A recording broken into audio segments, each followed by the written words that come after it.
सकट चौथ की व्रत कथा।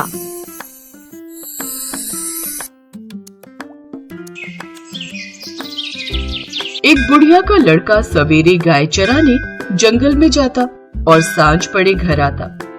सारे दिन की मेहनत के बाद उसे 8 पैसे ही रोज के मिलते, जिससे माँ बेटों का गुजर बसर होता था।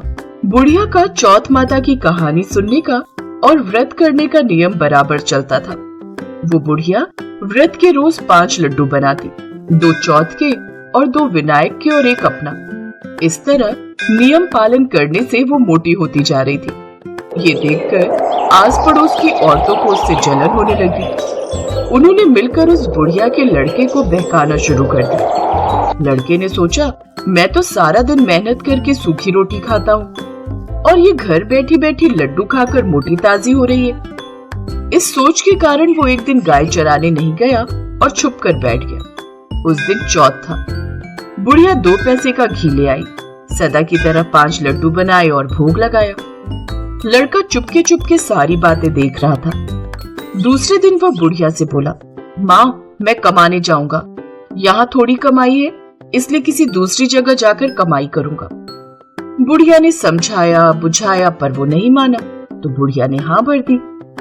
बुढ़िया ने जाते समय कुछ अनाज के दाने और 1 पानी कलशी अपने बेटे को दी। इनसे वो रोज कहानी सुना करती थी।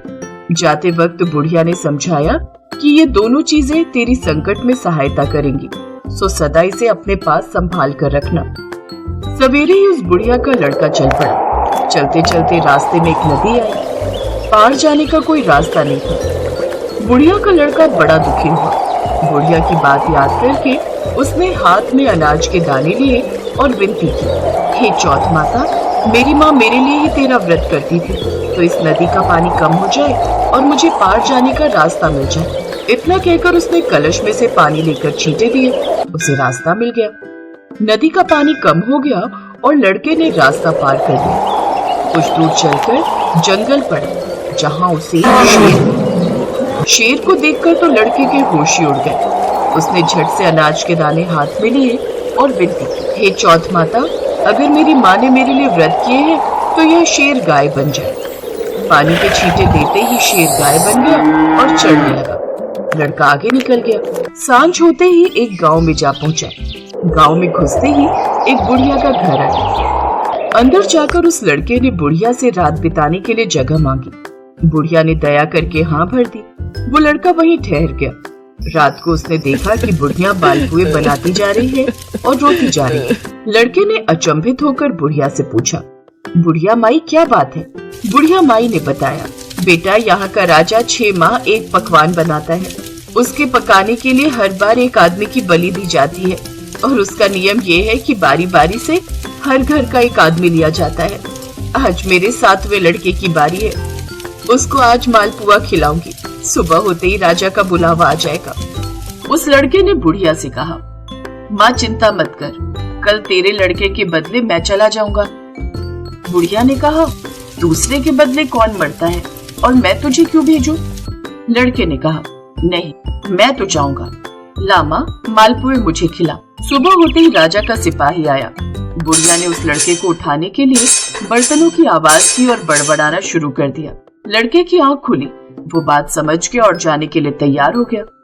जाते वक्त उसने अपनी लाठी और कंबल बुढ़िया को देते हुए कहा, माई, मैं आकर ले जाऊंगा। बुढ़िया ने कहा, मैं संभाल कर तो रख दूंगी, पर मैंने तो जाते हुए को आज तक वापस आते नहीं देखा। पर यदि तुम विश्वास रखते हो तो ठीक है, भगवान तुम्हारी रक्षा करे। लड़का वहाँ से चला गया और उस जगह पर जाकर लड़के ने देवताओं को याद किया और अनाज के दाने निकालकर पानी की घंटी दी और चौथ विनायक को याद करके अपने चारों तरफ देखा और एक चौकी पर बैठ गया। गजावा चीन कर आवाज लगा दी गई। तीसरे दिन कुछ कुम्हारों के लड़के खेलते हुए उधर से निकले। उनके हाथ से एक पत्थर का टुकड़ा उछलकर कजावे पर जा पड़ा। पत्थर पड़ते ही उसमें बर्तनों के टंकार निकले। बात सारे गांव में फैल गई। लोगों ने अचंभा किया। नौकर चाकर भेजे गए। कजावा खोला गया। कांसे पीतल के बर्तन निकले। भीतर से आवाज आई, भाइयों, कजावा को धीरे धीरे खोलना, अंदर आदमी भी है। उन्होंने सुझाव दिया कि ये आदमी की ही आवाज है, तुम लोग डरो मत। आखिर में सारा कजावा खोला गया। लड़का चौकी पर हंसता बैठता मिला। चौकी के चारों ओर जुहारे उगे हुए थे। पानी का कलश भरा हुआ था। राजा के पास लड़के को लाया गया। राजा ने सारा किस्सा सुनना चाहा। लड़के ने बताया कि मेरी माँ चौथ विनायक का व्रत करती थी और उसी ने आते वक्त मेरी रक्षा के लिए ये अनाज और पानी का कलश दिया था। राजा ने भाग्यवान लड़का देखकर अपनी लड़की का विवाह उससे कर दिया और चौथ का व्रत करने का ढिंढोरा पिटवा दिया। कई दिन बीत गए। राजा के बेटों की बहुओं ने ननद को ताना मारा कि बाई जो पेट से निकले हांडी से नहीं। राजकुमारी ने अपने पति से कहा, माए जहाँ मायका और सास जहाँ ससुराल। लड़का भी बात समझ गया और उसने राजा रानी से आज्ञा मांगी और राजकुमारी को लेकर अपने गांव की ओर चल पड़ा। गांव के पास पहुंचते ही देखने वालों ने बुढ़िया को खुशखबरी दी। बुढ़िया को विश्वास नहीं हुआ। उसने उपलों के ढेर पर चढ़कर देखा। बेटा बहू आते दिखाई दिए। बुढ़िया ने चौथ विनायक को बार बार नमस्कार किया। बेटे बहू ने आकर बुढ़िया के पैर छुए। घर में आनंद छा गया। गांव भर में चौथ के व्रत का ढिंढोरा पिटवाया गया। सभी कोई व्रत रखे कहानी सुने। सकट चौथ का व्रत कृष्ण पक्ष चौथ को किया जाता है। इसी दिन विद्या, बुद्धि, वारिधि, गणेश तथा चंद्रमा की पूजा करनी चाहिए। दिन भर व्रत रहने के बाद सायंकाल चंद्र दर्शन होने पर दूध का अर्घ्य देकर चंद्रमा की विधिवत पूजा की जाती है। पुत्रवती माताएं पुत्र तथा पति की सुख समृद्धि के लिए व्रत रखती हैं। इस विधि से करें पूजा। सकट चौथ के दिन ब्रह्म मुहूर्त के दौरान स्नान कर स्वच्छ वस्त्र धारण करें। बच्चों की लंबी उम्र के लिए सकट माता की पूजा करें। चंद्रोदय के समय चंद्रमा को अर्घ्य अर्पित करें और चंदन, फूल, धूप, दीप और नैवेद्य चढ़ाकर सकट माता की पूजा करें। सकट चौथ व्रत की कथा जरूर पढ़ें और पूजा समाप्त करें।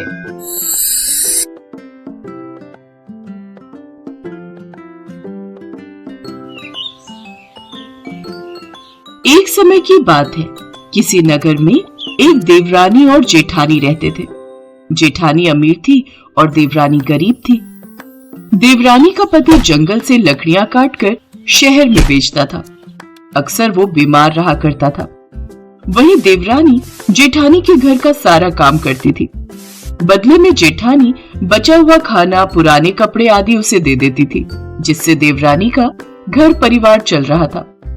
माघ के महीने में देवरानी ने तिल चौथ का व्रत किया। 5 रुपए के तिल और गुड़ लाकर तिलकुट्टा बनाया। पूजा करके तिल चौथ की कथा सुनी और तिलकुट्टा छीके में रख दिया और सोचने लगी, चांद उगने पर तिलकुट्टे का भोग लगाकर ही कुछ खाऊंगी। कथा सुनकर वो अपनी जेठानी के घर काम करने चली गई। खाना बनाकर उसने जेठानी के बच्चों से कहा, खाना खा लो। तब बच्चों ने कहा, जब माँ खाएगी हम भी तभी खाएंगे। फिर उसने अपने जेठ से खाना खाने को कहा तो वह भी बोले, मैं अकेला नहीं खाऊंगा, सबके साथ ही खाऊंगा। जेठानी ने देवरानी से कहा, आज तो घर में अभी तक किसी ने खाना नहीं खाया, फिर मैं तुम्हें पहले खाना कैसे दे दूं? तुम कल सुबह जल्दी ही बचा हुआ खाना ले जाना। देवरानी के घर पति और बच्चे सभी आस लगाए बैठे थे कि आज तो त्योहार है, माँ आएगी तो पकवान आदि खाने को मिलेंगे। परंतु जब बच्चों को पता चला कि आज तो सूखी रोटी भी नहीं मिलेगी तो बच्चे रोने लगे। उसके पति को बहुत गुस्सा आया और कहने लगा, सारा दिन काम करके 2 रोटी भी नहीं ला सकते तो काम करने का क्या फायदा। ऐसा कहकर गुस्से में उसने अपनी पत्नी को कपड़े धोने के डंडे से मारना शुरू कर दिया। वो बेचारी गणेश जी महाराज को याद करती रोती रोती पानी पीकर सो गई। उस दिन गणेश जी महाराज उसके सपने में आए और बोले, धोबना मारी पाटा मारी, सो रही है या जाग रही है? तब वह बोली, कुछ जाग रही हूँ कुछ सो रही हूँ। तब गणेश जी बोले, मुझे भूख लगी है, कुछ खाने को दो। तब वह बोली, क्या दूं? मेरे घर में तो अन्न का एक दाना भी नहीं है। थोड़ा सा पूजा का तिलकुट्टा छींके में पड़ा है, आप वो खा लें। तिलकुट्टा खाकर गणेश जी बोले, धुबना मारी पाटा मारी, निपटाई लगी है, कहाँ निपटूं? वो बोली, ये पड़ा है घर, जहाँ इच्छा हो निपट लो। फिर गणेश जी बोले, अब कहाँ पोंछूं? तब वो गुस्से में बोली, कब से तंग कर रहे हो, मेरे सर पर पोंछो और कहाँ पोंछोगे? सुबह जब उसकी नींद खुली तो वो हैरान रह गई। उसका पूरा घर हीरे मोतियों से जगमगा रहा था। उस दिन वो अपनी जेठानी के घर पर काम करने भी नहीं गई। काफी देर तक राह देखने के बाद जेठानी ने अपने बच्चों को चाची को बुलाने भेजा। उसने सोचा कल खाना नहीं दिया इसलिए देवरानी बुरा मान गई। बच्चे बुलाने गए और बोले, चाची चाची चलो, माँ ने बुलाया है, सारा काम पड़ा है। तब देवरानी बोली, बेटा बहुत दिनों तक तुम्हारी माँ के यहाँ काम कर लिया, अब तुम अपनी माँ को मेरे यहाँ काम करने भेज दो। दोनों बच्चों ने घर जाकर अपनी माँ को सारी बात बताई कि चाची का घर हीरे मोती से जगमगा रहा है। जेठानी दौड़ती हुई देवरानी के घर पहुंची और बोली, ये सब कैसे हुआ? देवरानी ने गणेश महाराज की सारी लीला जेठानी को बता दी। घर लौटकर जेठानी अपने पति से बोली कि आप मुझे धोवने और पाटे से मारो। उसका पति बोला, अरे भली मानस, मैंने तो आज तक तुम्हें कभी नहीं मारा, फिर मैं तुम्हें कैसे मार सकता हूँ? लेकिन वो नहीं मानी और जिद करने लगी। मजबूरन उसके पति ने उसे खूब मारा। जेठानी ने खूब सारा घी डालकर चूरमा बनाया और छींके में रखकर सो गई। रात को चौथ महाराज यानी कि गणेश जी सपने में आए और बोले, भूख लगी है, क्या खाऊं? जेठानी बोली, गणेश जी महाराज, देवरानी के यहाँ आपने सूखा तिलकुटा खाया था, मैंने तो मेवे और देसी घी डालकर चूरमा बनाया है, छींके में रखा है, खा लीजिए। अब गणेश जी बोले, कहाँ निपटूं? तब जेठानी बोली, देवरानी की तो टूटी फूटी झोपड़ी थी, मेरे यहाँ तो महल है, जहाँ चाहे निपट लो। अब गणेश जी पूछते हैं, अब कहाँ पूछूं? तब जेठानी बोली, उसके तो गंदे से बाल थे, मैंने तो चमेली का तेल लगाया है, मेरे बालों में पोंछिए। धन की लोभी जेठानी सुबह जल्दी ये सोचकर उठी कि उसका घर हीरे मोतियों से जगमगा रहा होगा, लेकिन देखा तो पूरे घर में गंदगी फैली हुई थी और पूरे घर से बदबू आ रही थी। वो बोली, हे गणेश महाराज, ये आपने क्या किया? मुझसे रूठे और देवरानी पर टूटे। जेठानी ने सफाई करने की बहुत कोशिश की, परंतु गंदगी और फैलती गई। जेठानी के पति को जब ये मालूम चला तो वो बहुत नाराज हुआ और बोला, तेरे पास सब कुछ था, फिर भी तेरा मन नहीं भरा? देख, ये तेरे लालच का नतीजा है। परेशान होकर जेठानी गणेश जी महाराज से विनती करने लगी, माफी मांगने लगी। गणेश जी बोले, देवरानी से जलने से और धन के लोभ में तुमने जो किया, ये उसका नतीजा है। इस प्रकार जेठानी को सबक सिखाते हुए गणेश जी महाराज ने अपनी माया समेट ली। हे गणेश जी महाराज, जैसे देवरानी जी पर कृपा करी, वैसे ही अपनी कृपा हम सब पर करना। कहानी कहने वाले, सुनने वाले और हुंकारा भरने वाले सब पर कृपा करना, और जैसी सजा जेठानी को दी वैसी किसी को मत देना।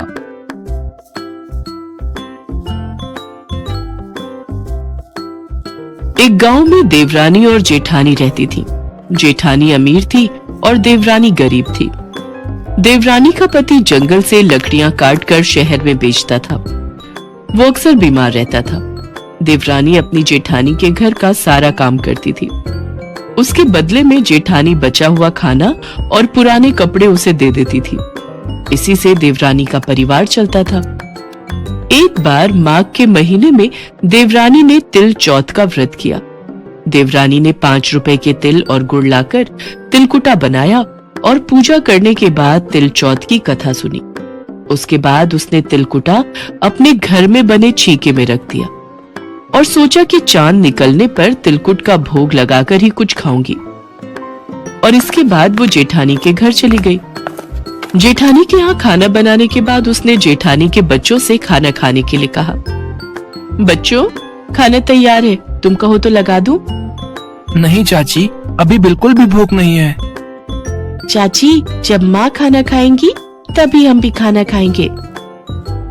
अच्छा तो जेठ जी आपको परोस दूं? अब अकेला क्या ही खाऊं? सुधा और बच्चे जब खाएंगे मैं भी तभी खा लूंगा। सुलोचना, आज तो किसी ने भी खाना नहीं खाया, तो आज मैं तुम्हें भी खाना नहीं दे सकती। आज तुम जैसे तैसे गुजारा कर लो, सुबह होते ही बचा हुआ खाना ले जाना। अब क्या करूं? घर पर तो कुछ भी नहीं रखा, सब भोजन की राह देख रहे होंगे। देवरानी के घर पर उसका पति और बच्चे खाने की आस लगाए बैठे थे। आज त्योहार था। बच्चे सोच रहे थे माँ आज ताई के घर से पकवान लेकर आएगी। पर जब बच्चों को पता चला कि माँ खाली हाथ लौटी है तो रोते रोते सुलोचना ने बच्चों को रूखा सूखा खिलाकर सुला दिया। उसके पति को भी बहुत गुस्सा आया। सारा दिन काम करके भी 2 रोटी नहीं ला सकती तो काम क्यों करती है? तू वहां पर काम करने गई, पूरा दिन काम करके खाली हाथ लौटी। पति गुस्से में आ गया और सुलोचना को कपड़े धोने वाली लकड़ी से पीटने लगा। पिटाई के दौरान धोवा टूट गया तो पट्टे से मारा। इसके बाद वो बेचारी गणेश जी को याद करते करते पानी पीकर ही सो गई। उस दिन गणेश जी उसके सपने में आए और बोले, धोवना मारी पाटा मारी सो रही है कि जाग रही है? कुछ जाग रही हूँ, कुछ सो रही हूँ। भूख लगी है, कुछ खाने को दे दो। मैं आपको खाने के लिए क्या दूं? मेरे घर में तो अन्न का एक दाना भी नहीं है। जेठानी जो बचा खुचा दे देती थी, आज तो वो भी नहीं मिला। पूजा का तिलकुटा छीके में रखा है, वही खा लो। बाल गणेश जी ने सारा तिलकुटा खा लिया और बोले, धोवना मारी पाटा मारी निपटाई लगी है, कहाँ निपटूं? इस घर में जहाँ आपकी इच्छा हो वही निपट लो। अब कहाँ पोछूं? कब से तंग कर रहे हो? मेरे सिर पर पोंछ दो। और कहाँ पोछोगे? गणेश जी तो बाल लीला कर रहे थे। वो तो अपने छोटे रूप में सुलोचना की भक्ति से प्रसन्न होकर उसके सकट व्रत का फल देने आए थे। सुबह जब सुलोचना की नींद खुली तो वो हैरान रह गई। उसने देखा कि उसका पूरा घर हीरे मोतियों से जगमगा रहा था और उसके माथे पर हीरे मोतियों के टीके जगमगा रहे थे। हे गणेश जी, आपने तो मुझ दुखियारी के सारे दुख दूर कर दिए। आपकी जय हो गणेशा, आपकी जय हो प्रभु। गणेश जी का ये चमत्कार देखकर सुधा का पति और बच्चे भी बहुत खुश थे। उधर जेठानी सुधा सुलोचना की राह देख रही थी। आज तो बड़ी देर हो गई, अभी तक सुलोचना आई क्यों नहीं? कहीं खाना नहीं दिया तो बुरा मानकर बैठी हुई हो। अरे बच्चों, अपनी चाची को देखकर तो आना, बोलना माँ बुला रही है। वो अभी तक आई क्यों नहीं? बच्चे अपनी चाची को बुलाने चले गए। चाची चाची, चलो आपको माँ ने बुलाया है, सारा काम पड़ा है। नहीं बच्चों, अब मैं काम पर नहीं आऊंगी। चाची ने कितने सुंदर सुंदर गहने पहने हैं। पहले तो चाची को कभी इन गहनों में नहीं देखा, जाकर माँ को बताते हैं। बच्चे वापस जाकर अपनी माँ को सारी बात बताते हैं। माँ, चाची के पास इतने सुंदर सुंदर गहने हैं, हार, मोतियों की माला, कानों के झुमके, चूड़ियाँ। आपको पता है उनके पास बहुत सारे गहने हैं और उनका पूरा घर हीरे जवाहरात से जगमगा रहा है। उन्होंने काम पर आने के लिए भी मना कर दिया है। क्या? ऐसा कैसे हो सकता है? कल रात तक तो उसके पास एक फूटी कौड़ी भी नहीं थी। आज एक रात में ही उसके पास इतने गहने और जेवर कहाँ से आ गए? मुझे जाकर देखना होगा। जेठानी दौड़ती हुई देवरानी के घर पहुंची और पूछा कि ये सब कैसे हुआ। देवरानी ने स्वप्न की सारी घटना जेठानी को बता दी। जेठानी के मन में लालच आ गया। घर लौटकर जेठानी ने अपने पति से कहा, सुनो जी, तुम मुझे धोवने और पाटे से मारो। अरे तुम्हारा दिमाग खराब हो गया है क्या? हैं? मैंने कभी भी तुम पर हाथ नहीं उठाया। मैं तुम्हें धोवने और पाटे से कैसे मार सकता हूँ? जेठानी जब नहीं मानी और जिद करने लगी तो उसके पति को उसे मारना पड़ा। उसके बाद जेठानी ने ढेर सारा घी डालकर चूरमा बनाया और छींके में रखकर सो गई। गणेश जी तो सब जानते थे कि जेठानी लालच में आकर ऐसा कर रही है। फिर वे रात को उसके सपने में आए और बोले, भूख लगी है, क्या खाऊं? गणेश जी महाराज, देवरानी के घर तो आपने सूखा तिलकुटा खाया था। मैंने तो मेवे डालकर घी का चूरमा बनाकर छींके में रखा है, खा लीजिए। कहाँ निपटूं? देवरानी के यहाँ तो टूटी फूटी झोपड़ी थी, मेरे यहाँ तो महल है, जहाँ चाहो वहाँ निपट लो। अब पोछूं कहाँ? देवरानी का माथा तो गंदा था, मैंने तो चमेली का तेल लगाया है, मेरे माथे पर पोंछ लो। धन की लोभी जेठानी बहुत खुश थी। वो सुबह जल्दी उठ गई। उसने सोचा कि घर हीरे मोतियों से भरा होगा, पर जब उसने चारों ओर देखा तो पूरे घर में गंदगी फैली थी और बहुत तेज बदबू आ रही थी। उसके सिर पर गंदगी लगी थी। उसने गणेश जी को याद किया। हे गणेश जी महाराज, ये आपने क्या किया? आप मुझसे रूठे और देवरानी पर प्रसन्न हुए। भाग्यवान, तेरे पास सब कुछ था, फिर भी तेरा मन नहीं भरा। देख ले अपने लालच का नतीजा। आज तेरे लालच के कारण ही भगवान गणेश हमसे नाराज हुए हैं। सुधा माफी मांगने लगी। तब भगवान गणेश प्रकट हुए। सुधा, ये तुम्हारे द्वारा किए लालच का फल है। तुमने लालच के वश में आकर मेरा स्मरण किया, पर मैं तो प्रेम का भूखा हूं। मुझे रूखी सूखी भी यदि कोई भक्त प्रेम और श्रद्धा से भोग लगाता है तो मैं उसके भंडार भर देता हूं। पर जहां लोभ और बेईमानी होती है वहां मेरी कृपा कभी नहीं होती। मुझे क्षमा कर दीजिए प्रभु, मैं आज के बाद कभी भी लालच नहीं करूंगी, सबसे प्रेम से रहूंगी। सुधा को अपनी भूल का एहसास था, इसलिए भगवान गणेश सुधा को क्षमा कर देते हैं। सुधा देखती है उसका पूरा घर साफ हो चुका था और चमक रहा था।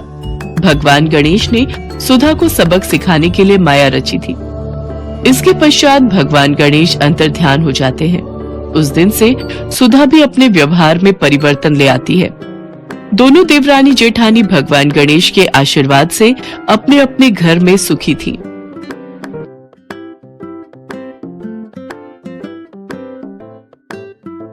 सर्वप्रथम सुबह स्नान करके शुद्ध होने के बाद मेहंदी लगाएं। इस दिन सफेद तिल और गुड़ का तिलकुट बनाएं। इसके बाद पूरे दिन निराहार व्रत करने के बाद शाम को पट्टे पर जल का लोटा, चावल, रोली, 1 कटोरी तिलकुट और कुछ रुपए रखें। अब सतिया बनाकर पाटा उस पर रख दें। इसके बाद गणेश जी की पूजा और वंदना करें।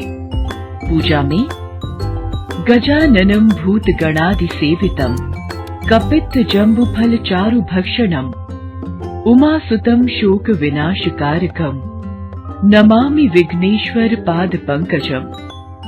इस श्लोक का पाठ करें और उन्हें पुष्प और नैवेद्य अर्पित करें। नैवेद्य में तिल तथा गुड़ के बने हुए लड्डू, गन्ना, शकरकंद, अमरूद, गुड़ तथा घी शामिल करें। अब चौथ की कहानी सुनने के बाद 1 कटोरी में तिलकुट और रुपए रखकर सास या घर के बड़े के पैर छूकर उसे दें। इसके बाद हाथ में जल और तिलकुट लेकर चंद्रमा को अर्घ्य दें और प्रणाम करके संतान की लंबी आयु का आशीर्वाद मांगे। सारे कार्य के बाद भोजन करने से पूर्व इच्छानुसार रुपए और तिलकुट जो भी कथा सुनाए उसे दे दें। स्वयं भी तिलकुट को प्रसाद रूप में ग्रहण करें। ज्योतिष शास्त्र के अनुसार अगर जातक या जातिका की कुंडली में बुध ग्रह से पीड़ा या कष्ट मिल रहा हो तो उन्हें भी आज के दिन गणेश चतुर्थी का व्रत व पूजन करना चाहिए। चाहे आपके घर में नकारात्मक ऊर्जा हो, कुंडली में बुध ग्रह अशुभ स्थिति में हो या आपके द्वारा किए जा रहे कार्यों में आपको सफलता नहीं मिल रही हो, ऐसी स्थिति में हर बुधवार को भगवान श्री गणेश को प्रसन्न कर समस्याओं का समाधान किया जा सकता है।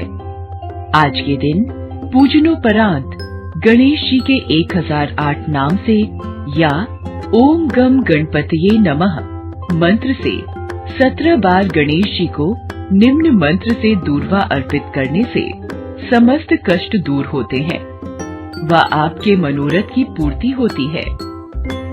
इस व्रत के दौरान विभिन्न स्थानों पर अलग अलग परंपराओं का पालन किया जाता है। जैसे कई स्थानों पर नैवेद्य सामग्री तिल, ईख, गंजी, अमरूद, गुड़ तथा घी से चंद्रमा एवं गणेश जी को भोग लगाया जाता है। यह नैवेद्य रात्रि भर दलिया इत्यादि से ढककर यथावत रख दिया जाता है, जिसे पहाड़ कहते हैं। पुत्रवती माताएं पुत्र तथा पति की सुख समृद्धि के लिए व्रत रहती हैं। सबसे बड़ी विशेषता यह है कि उस ढके हुए पहाड़ को पुत्र ही खोलता है तथा भाई बंधुओं में वितरित करता है। मान्यता है इससे आपस में प्रेम भाव स्थापित होता है। अलग अलग राज्यों में विभिन्न प्रकार के तिल और गुड़ के लड्डू बनाए जाते हैं। तिल के लड्डू बनाने के लिए तिल को भूनकर गुड़ की चाशनी में मिलाया जाता है कुछ जगह गुड़ को तिल के साथ कूटकर बनने वाले तिलकूट का पहाड़ बनाया जाता है, तो कहीं पर इसका बकरा भी बनाते हैं। गणेश पूजा करके तिलकुट के बकरे की गर्दन घर का कोई बच्चा काटता है और उसको प्रसाद रूप में खाते हैं। वैसे तो इस दिन कई कथाएं पढ़ी जाती हैं, परंतु एक प्रचलित कथा के अनुसार एक गांव में एक साहूकार और साहूकारनी रहते थे। दोनों ही कोई पूजा पाठ नहीं करते थे। संभवतः इसी कारण उनकी कोई संतान नहीं थी। एक दिन साहूकारनी अपने पड़ोसी के घर गई तो उसने देखा कि वो कोई पूजा कर रही है। पूछने पर पता चला कि उस दिन सकट चौथ थी और पड़ोसिन उसी की पूजा कर रही थी। साहूकारनी ने उससे पूछा कि चौथ का व्रत करने से क्या होता है। इस पर पड़ोसन ने कहा कि इसे करने से अन्न, धन, सुख, सुहाग, संतान सब मिलता है। इस पर साहूकारनी ने कहा, यदि वो गर्भवती हुई तो 1.25 सेर तिलकुट बनाकर चौथ का व्रत करेगी। गणपति की कृपा से वो गर्भवती हो गई। तब उसने संतान के जन्म पर व्रत पूजा करने का इरादा किया। कुछ समय बाद उसका पुत्र हुआ तो फिर उसने व्रत को टाल दिया और कहा कि जब उसके बेटे का विवाह होगा तब वो सकट का व्रत करेगी। बेटा बड़ा हुआ और उसका परदेश में विवाह सुनिश्चित हो गया। जब बेटा बारात लेकर गया तब भी साहूकारनी ने व्रत करने का इरादा नहीं दिखाया। इससे गणेश भगवान रुष्ट हो गए और चौथ माता भी नाराज हो गई, जिसके चलते बेटा फेरों के बीच से अदृश्य हो गया और चौथ माता ने उसे जंगल में पीपल के पेड़ पर बिठा दिया। बहुत खोजने पर भी जब वर नहीं मिला तो विवाह आधा हुआ रह गया और सभी अपने घर चले गए। एक दिन उस युवक की अर्ध विवाहित पत्नी अपनी सहेलियों के साथ पूजा के लिए दूब लेने जंगल गई। रास्ते में वही पीपल का पेड़ पड़ा जिस पर उसका आधा पति बैठा था। उसने आवाज दी, ओ मेरी अर्धब्याही। डरकर लड़की घर चली आई, पर दुख से सूखने लगी। जब उसकी माँ ने उसका कारण पूछा तो उसने जंगल की घटना का जिक्र किया। उसकी माँ उसी स्थान पर गई तो उसने देखा कि सेहरा पहने साफा बांधे उसका जमाई पीपल पर बैठा है। उसने इसका कारण पूछा तो लड़के ने बताया, माँ ने बोलने के बाद भी चौथ का तिलकुट नहीं किया, इसलिए चौथ माता ने नाराज होकर मुझे यहाँ बैठा दिया। ये सुनकर लड़की की माँ साहूकारनी के घर गई और उससे पूछा कि तुमने सकट चौथ का कुछ बोला था। तो उसने कहा, हाँ तिलकुट बोला था। तब उसकी समधिन ने कहा कि बोलने के बावजूद अपना वचन न निभाने के कारण सबको दंड भुगतना पड़ रहा है। इस पर साहूकारिनी ने कहा कि जैसे ही उसका बेटा बहू लेकर घर आएगा वो तिलकुट करेगी। इससे गणेश जी प्रसन्न हो गए और उसके बेटे को मुक्त करके फेरे पूरे करने का आशीर्वाद दिया। धूमधाम से विवाह हो गया और वो बहू को लेकर घर आया। इसके बाद प्रसन्न साहूकारनी ने 2.5 मन तिलकुट का पूजन किया। साथ ही प्रार्थना की कि हे श्री गणेश और चौथ माता, जैसे आपके आशीर्वाद से मेरे कष्ट दूर हुए ऐसे सबके दूर हों और वो हमेशा सकट चौथ और तिलकुट करने लगी। तभी से सब लोग इस कथा को पढ़कर इस व्रत को करते हैं।